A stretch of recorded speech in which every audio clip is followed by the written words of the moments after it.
मर्दों की बराबरी करनी है तो गटर भी साफ करो। भाई है वो सारा दिन कमा कर लाता है और मैं कहूँ कि अपना खाना खुद गर्म करो, अपनी शादी के लिए जहेज खुद जमा करो। मर्दों को भी हर फंक्शन के लिए जो है वो ब्रांडेड ड्रेस दो, फिर बराबरी करो। जेन्युइन इशू है उन पे बात की जाए बजाय के तुम्हारा मौजा कहाँ पे है। चाहत फ़तेह अली ख़ान, आपको उनसे मोहब्बत है या उन्हें आपसे? उन्हें मुझसे मोहब्बत है और मुझे उनसे मोहब्बत है, मुझे आपसे भी मोहब्बत है। एमरा डिजिटल के साथ मैं हूं सैयद बदर सईद। नाज़रीन, मर्दों के आलमी दिन के मौके पर एक लड़की जिसने मर्दों के हकूक़ की आवाज़ उठाई, बैनर लेकर बाहर निकली और उस पर बड़े दिलचस्प से कमेंट्स न थे, बहुत कुछ लिखा हुआ था। वो सारे शिकवा शिकायत जो मर्दों को ख़वातीन से हैं वो उसने लहराए और ये मुसलसल इनका हर साल मर्दों के आलमी दिन पर ये आवाज़ उठाती हैं। हमारे साथ मौजूद हैं मरूफ टिकटॉकर हैं, एंकर हैं विजदान राव रंगर, मॉडलिंग भी करती हैं और ख़ास तौर पर चाहत फ़तेह अली ख़ान के गानों में भी इन्होंने मॉडलिंग की। Welcome to the show. Wijdan, कैसी हैं आप? मैं ठीक हूँ, आप कैसे हैं? अल्लाह का शुक्र। अच्छा विजदान, ख़वातीन तो हमने ये देखा था कि औरतों के हकूक़ की आवाज़ बुलंद करती हैं, मर्दों के, और ख़ास तौर पर जिस तरह आप बोल्ड और मॉडल्स हैं, बोल्ड हैं, आपकी सोच और आपका जो फ़िक्र है उसको देखते हुए ये लगता नहीं था कि आप मर्दों के हकूक़ के लिए आवाज़ उठाएंगी। आप तो शायद मर्दों के ख़िलाफ़ आवाज़ उठाने वाली जो कम्युनिटी है उसमें नज़र आती थी। क्या हुआ? नहीं, ऐसा कभी भी नहीं है। मैं कभी भी किसी भी साल जो है वो औरतों के जो फजूल जुमले हैं, 8 मार्च को मेरा जिसम मेरी मर्ज़ी और मैं तुम्हारा मौजा कहाँ है मुझे नहीं पता, अपना खाना खुद गर्म करो, ये बेहुदा किस्म के जुमले हैं। मुझे कभी भी ये पसंद नहीं है। बेहुदा जुमले हैं मेरे नज़दीक है। अच्छा। मतलब अगर मेरा भाई है वो सारा दिन कमा कर लाता है और मैं कहूँ कि अपना खाना खुद गर्म करो, तो मेरे ख्याल से ये इंसानियत के भी ख़िलाफ़ है। अच्छा, आपने जो बैनर्स लिखे उस पर क्या जुमले थे, बताइए ज़रा नाज़रीन को, क्या लिखा बड़े था? दिलचस्प थे और मज़ेदार थे। जो मर्द कभी बोलते नहीं हैं, हमेशा कंप्रोमाइज़ कर देते हैं मर्द। तो उसमें सबसे पहले जो मज़े का जुमला था वो ये था कि अपनी बहनों के बारे में था कि अपनी शादी के लिए जहेज़ खुद जमा करो बजाय कि अपने भाइयों की जवानी जो है वो ख़राब करो। हमने देखा है कि एक बंदा जो है उसकी अगर एक बेटी और एक बेटा है तो बेटी को पढ़ाकर उसकी फ़ौरन शादी कर दी जाती है, जबकि बेटे पे ये लागू कर दिया जाता है कि वो जॉब करेगा और उसकी जितनी भी बहनें हैं पहले उनकी शादी करेगा, बाद में अपनी शादी करेगा। तो मतलब इस चक्कर में जो है उसके भाई की जवानी जो है वो तकरीबन ख़त्म हो चुकी होती है। भाई जो है मेहनत कर रहे होते हैं और बहुत से लोग जो होते हैं वो कर्ज़ ले लेते हैं और कर्ज़ नहीं चुका सकते, तो बहुत से लोगों को मौत को गले लगाते हुए भी देखा गया है। इसके अलावा बैलेंस वाली बात भी की आपने, बहुत से लोग खुश हुए उस पर, मर्द खुश हुए इस बात पे। बहुत ज़्यादा मर्दों की तरफ से बहुत ही अच्छा रिस्पॉन्स मिला मुझे। दूसरा ये था कि हम लेडीज़ जो है वो तो ब्रांडेड कपड़े पहनती हैं और हम कंप्रोमाइज़ नहीं करते, तो इसी तरह मर्द जो होते हैं वो हमेशा कंप्रोमाइज़ कर देते हैं। हमारे यहाँ पे देखा जाए तो बहुत कम मर्द हैं जो ब्रांडेड ड्रेस पहनते हैं। अगर एक औरत 15,000 का या 10,000 का जोड़ा लेती है तो मर्द 2,000 के जोड़े पे भी कंप्रोमाइज़ कर देता है। तो मेरा उस पर जुमला यही था कि अगर मर्दों को भी हर फंक्शन के लिए जो है वो ब्रांडेड ड्रेस दो, फिर बराबरी करो ना, कि हमें बराबरी चाहिए। किस बराबरी की बात करते हैं मुझे बिल्कुल भी समझ नहीं आती। साइकिल से लेके जहाज़ तक तो हम चला रहे हैं, अपनी मर्ज़ी की ड्रेसिंग कर रहे हैं, हम अपनी मर्ज़ी की जॉब कर रहे हैं, सब कुछ कर रहे हैं। तो ये किस जो है आज़ादी की बात या किस बराबरी की बात की जा रही है जो हमें अपने मर्दों और अपने यानी कि आप ये समझती हैं कि अगर कोई खातून ये बराबरी का नारा लगाती है तो उसको ये सोचना चाहिए कि अगर मैंने ब्रांडेड कपड़े पहने हैं तो मेरे भाई या शोहर को भी ब्रांडेड कपड़े होने चाहिए, फिर बराबरी की बात हो सकती है कि जी हम मिलकर एक जैसा चल रहे हैं। बिल्कुल ऐसी बात है। बराबरी कुछ पसमानदा इलाके हैं जहाँ पे औरतों को उनके हकूक़ नहीं दिए जाते। 1400 साल पहले इस्लाम में हमें जो औरतों को हकूक़ दे दिए गए थे वो बड़े ही प्यारे हकूक़ थे, मर्दों को भी और औरतों को उनके हकूक़ दे दिए गए। अब यहाँ पे जो है कुछ लोग पसमानदा इलाकों में हकूक़ नहीं दे रहे औरतों को, उनको तालीम जो है वो नहीं दे रहे हैं। तालीम देना उनका हक़ है और पसंद की शादी पे उनको कत्ल कर दिया जाता है और भी बहुत से इस तरह के मामला हैं। तो जो जेन्युइन इशू हैं उन पे बात की जाए बजाय के तुम्हारा मौजा कहाँ पे है। मतलब मगर मेरा भाई भी तो कल को मुझे कह सकता है ना, जाओ दही खुद ही लेके आओ। तो अगर मेरा भाई दही लेने के लिए गया तो अगर उसका मौजा कहाँ पे है मैं बता दूँ या मैं तलाश करके रखूँ, यहाँ पे पहले ही उसकी जगह पे रखूँ, तो मेरा नहीं ख्याल इस पर कोई हर्ज है। अच्छा वजदान, ये बताओ कि आपने जब ये बैनर्स लहराए और बाकायदा आपने प्ले कार्ड पकड़े हुए थे जिसके अंदर आपने ये सारी बात की, तो ख़वातीन का क्या रिएक्शन था? ख़वातीन का बड़ा बैड रिएक्शन आता है। बहुत कम औरतें होती हैं जो कि इस बात को बर्दाश्त करती हैं कि कोई औरत जो है वो आवाज़ उठा रही है, आज़ादी के साथ बोल रही है, आज़ादी से मर्दों के हक़ में बोल रही है। हाँ बिल्कुल। इसी तरह 3 साल हो गए हैं मुझे मर्दों के लिए बोलते हुए। तो हमेशा औरतों की तरफ से मायूस कुन जो है वो रिस्पॉन्स आता है। एक मेरा फ़िक्रा था, मर्दों की बराबरी करनी है तो गटर भी साफ़ करो, यानी आप चाहते हो ना कि मर्दों के बराबर हर काम आपने करना है, तो आप फिर मर्द गटर भी साफ़ करते हैं। सिर्फ ड्राइव क्यों करनी है गाड़ी, फिर गटर भी साफ़ करें।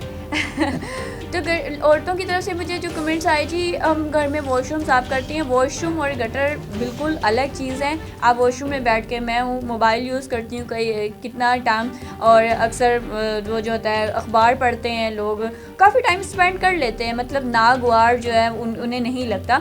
लेकिन गटर में उतरना आप मजदान, आप वॉशरूम में मोबाइल यूज़ करती हैं? मैं करती हूँ। अच्छा ठीक है। तो उसमें बैठना, कोई उसको साफ़ करना और गटर की सफाई करना दो अपोजिट चीज़ें हैं। ये बताइएगा कि आप 3 साल से मुसलसल अभी तक आप वाहिद खातून नज़र आई हैं जो प्ले कार्ड मर्दों के हक़ में उठाकर इस तरह बाहर निकली और जिन्होंने मर्दों के हक़ में नारे लगाए और मर्दों की बात की कि उनके साथ ज़्यादती हो रही है और ये फ़ीमेल डोमिनेंट माशरा है जो मर्द को दबा देता है और अपनी जिस्म अपनी मर्ज़ी का नारा लगाकर मज़ीद उसको दबाने की कोशिश की जाती है।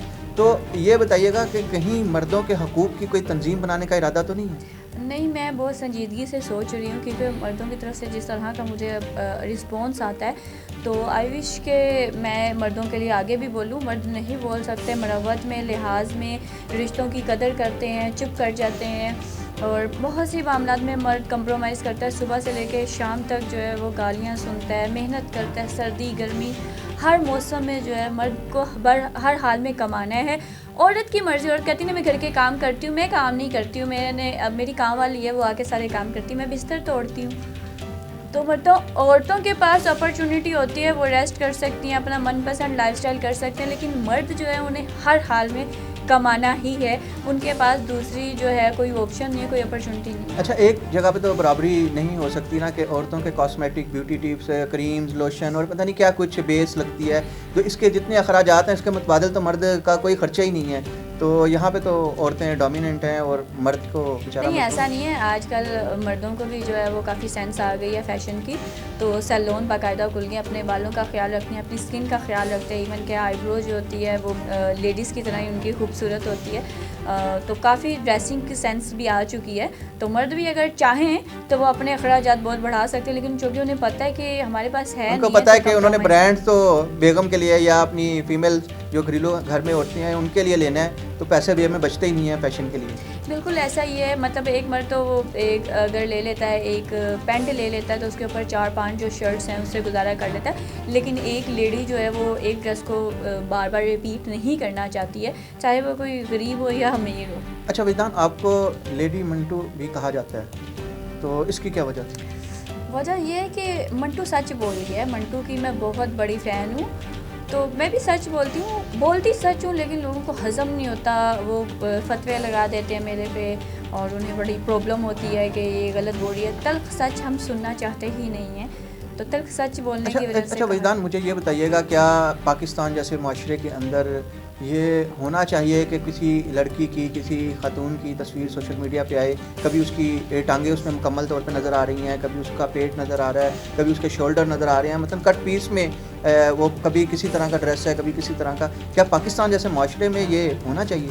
मतलब आप किसी औरत का नहीं कि डट मेरा नाम ही ले लें, तो बात यह है कि मेरी अगर चूँकि मैं मॉडलिंग करती हूँ, तो अगर मेरी फ़ोटोज़ इस तरह की आती हैं जिसमें अगर बोल्ड ड्रेसिंग होती है, मेरी टांगें, मेरा शोल्डर, मेरा बेली नज़र आ रहा है, तो मेरा नहीं ख्याल कि अगर किसी को कोई प्रॉब्लम है, अगर किसी को लगता है तो वो मुझे ब्लॉक कर सकता है, इग्नोर कर सकता है, ठीक है। वजदान को आज तक कितने लोगों ने प्रपोज़ किया? बहुत ज़्यादा तादाद तक, कम से कम एक दिन में 4 लोग तो करते हैं। अच्छा, चाहत फ़तेह अली ख़ान पाकिस्तान में मौजूद हैं। वजदान, आपके उनको एयरपोर्ट से रिसीव किया और तब भी आपने बड़ा बोल्ड ड्रेस पहना हुआ था। चाहत फ़तेह अली ख़ान, आपको उनसे मोहब्बत है या उन्हें आपसे? उन्हें मुझसे मोहब्बत है और मुझे उनसे मोहब्बत है, मुझे आपसे भी मोहब्बत है, ठीक है। मैं हर इंसान से मोहब्बत करती हूँ। अच्छा, मैंने घर जाना है इस शो के बाद और ऐसी कोई बात नहीं है, लेकिन चाहत वाली बात आप बता सकते?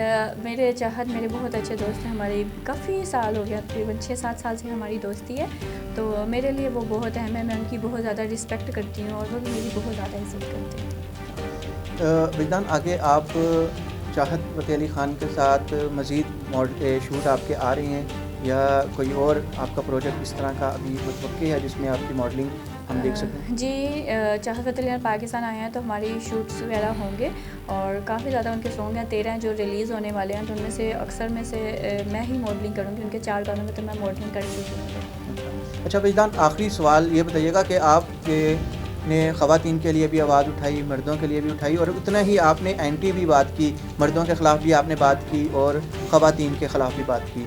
ज़्यादा रद्द-ए-अमल, ज़्यादा लोग आपके कौन से तबके के आपके ख़िलाफ़ हैं, या जिन्होंने ज़्यादा रिएक्शन दिया, मर्दों ने या ख़वातीन? औरतें जो हैं वो ज़्यादा रद्द-ए-अमल करती हैं, उन्हें बड़ी प्रॉब्लम होती है मेरी ड्रेसिंग से, मेरे लाइफ़स्टाइल से, कि मैं वो जो कि कुएँ के मेंढक की तरह एक ज़िंदगी गुजार रही होती हैं। मुझे ये सब पसंद नहीं है। मैं अपनी मर्ज़ी से एक अच्छा लाइफ़स्टाइल गुजार रही हूँ। तो जब वो ये मुझे बहुत सी औरतें, बड़ी लड़कियाँ अच्छी लगती हैं जब वो मुझे सपोर्ट करती हैं, वो कहती हैं कि वजदान आप इंस्पिरेशन है हमारी। नाज़रीन, विजदान राव की आपने बातें सुनी। बहुत सी बातों से इख्तलाफ किया जा सकता है, बहुत सी बातें इनकी काबिल कबूल हो सकती हैं, लेकिन ये बहरहाल इनकी राय है और हर किसी की राय का हम एहतराम करते हैं। ये इन्होंने किस हद तक आप इनसे मुत्तफ़िक हैं, इसका कमेंट्स में लाजमी बताइएगा। इसी के साथ दीजिए इजाज़त। अल्लाह हाफ़िज़।